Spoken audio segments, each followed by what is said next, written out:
नमस्कार मित्रांनो. तर पुन्हा कर्तव्य आहे या मालिकेमध्ये आपल्याला पाहायला मिळते की नाटक सुरू होते.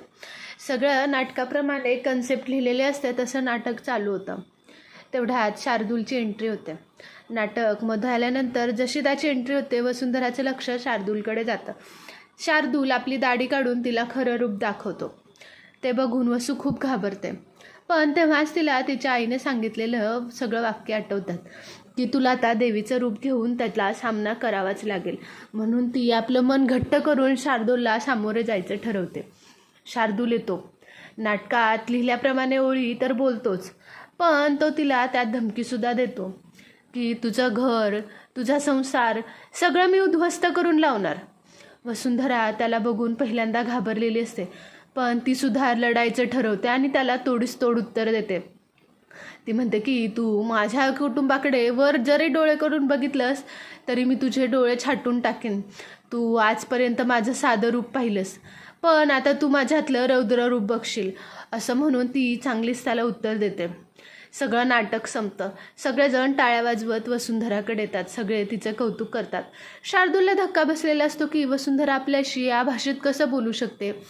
पण तो म्हणतो की ठीक आहे, जरी ही आत्ता नाटक करत असली ना तरी हिला मीच संपवणार, हिचा शेवट माझ्या हातूनच होणार. असं म्हटल्यानंतर ती तिथं शेजारी थांबलेला असतो. वसुंधरा आपलं नाटक संपल्यावर आपण चेंज करायला जातो म्हणून ती आतमध्ये जाते. तेवढ्यात शार्दूल तिथे तिची वाट बघत बसलेला असतो. शार्दूल म्हणतो की वा, नाटकात तर तू मला मात दिलीस, पण खऱ्या आयुष्यात काय, तुझा जिवंत नवरा, हे आपलं गुपित माहीत आहे का त्यांना? सांगू का मी त्यांना? त्यांच्यासमोर आणू का तुझं सगळं? तुझा संसार उद्ध्वस्त करायला मला जास्त वेळ लागणार नाही, पण मी असं करणार नाही. तुझ्या सगळ्या कुटुंबाला व्यवस्थित करणार, तुझ्या कुटुंबातल्या प्रत्येक माणसाला उद्ध्वस्त करणार, मग मी तुझ्याकडे येणार.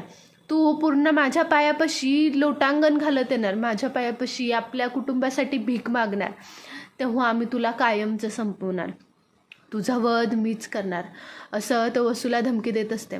तेव्हा वसूसुद्धा न भिता त्याला म्हणते की तू माझ्याकडे, माझ्या कुटुंबाकडे नजर वर करून सुद्धा पाहू शकत नाही. माझ्या अंगातली आज देवी, तुला काय वाटलं माझ्याकडे एवढी शक्ती कुठून आली? मला ती स्वतः देवी आईने दिलेली शक्ती होती आणि तू मला एवढं साधं समजतो. तुला स्त्रीमधल्या देवीचा आणि तिच्या रूपांचा अंदाज नाही आहे.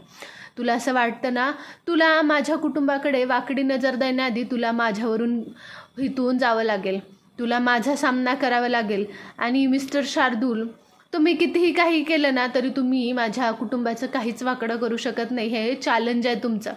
असं म्हणून ती शार्दूलला चांगली धमकी देऊन तिथून निघायला लागते. शार्दूल पूर्ण मनाशी निश्चय करतो की काही झालं तरी हिला तर आता मीच संपवणार. कशी तरी वसुंधरा आतमध्ये मेकअप रूममध्ये जाते. ते आपला मेकअप काढत असते तेव्हा ती खूप रडत असते. तिची आई तिथे येते. म्हणते की बसू बाळा, काय झालं, तू एवढी रागवतेस का?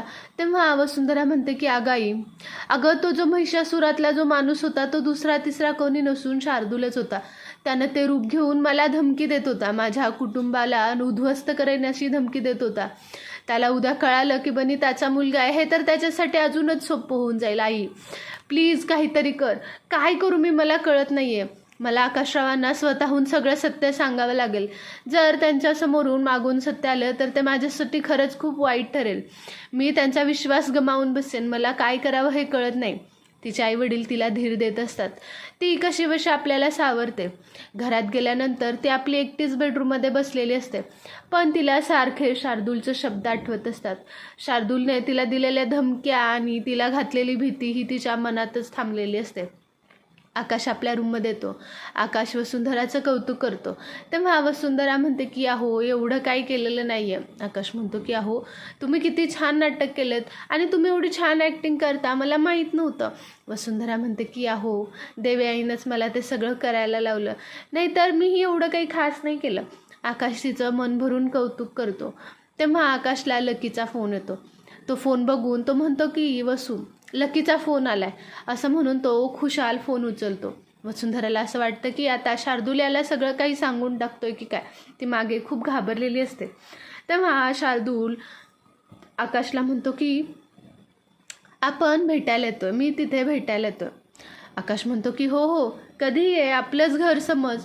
असं म्हणून तो फोन ठेवतो. मागे वळून पाहतो तर म्हणतो की वसुंधरा, लकी येणार आहे, त्याच्यासाठी तुम्ही काहीतरी छान खायला बनवा. वसुंधरा मनात नसताना सुद्धा हो म्हणते. वसूला असं वाटायला लागतं की आता आपला खेळ संपला, आता सगळं आकाशरावांसमोर येणार, माझी वाट लागणार, म्हणून ती खूप घाबरते आणि पुढं काय करायचं याच्या विचारात पडते. इथेच पुन्हा कर्तव्य आहेचा भाग संपतो. या भागात इतकं फारसं काहीसं खास झालेलं नाही आहे. तसा थोडाफार बोरिंगच होता, पण रिव्ह्यू द्यायचा म्हणून व्हिडिओ केला. तुम्हाला हा व्हिडिओ आवडला असेल तर प्लीज आपल्या चॅनलला लाईक करायला, शेअर करायला आणि सबस्क्राईब करायला विसरायचं नाही. थँक्यू.